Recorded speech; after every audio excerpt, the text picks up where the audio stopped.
Ikan tuna yang dijual di restoran-restoran mewah di dunia memiliki banyak nutrisi yang baik untuk kesehatan.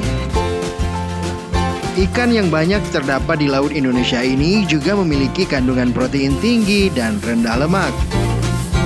Selain itu, tuna juga mengandung mineral, kalsium, fosfor, zat besi, sodium, dan berbagai macam vitamin. Banyaknya manfaat kesehatan yang didapat dari jenis ikan tuna ini, tak heran jika tuna dijual dengan harga yang cukup mahal. Karena alasan itulah, maka tak mustahil jika ikan tuna di Laut Indonesia menjadi incaran utama para maling ikan. Saat ini Indonesia menjadi salah satu negara pengekspor ikan tuna di dunia. Negara-negara yang menjadi tujuan ekspor ikan tuna Indonesia seperti Malaysia, Thailand, Singapura, Hong Kong, Vietnam, dan Jepang.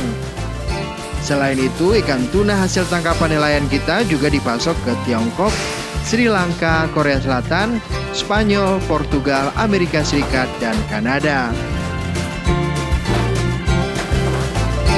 Berdasarkan data Organisasi Pangan Dunia (FAO) pada tahun 2016, Indonesia menyumbang hampir 16% atau 1,1 juta ton dari total 7,7 juta metrik ton tuna di dunia.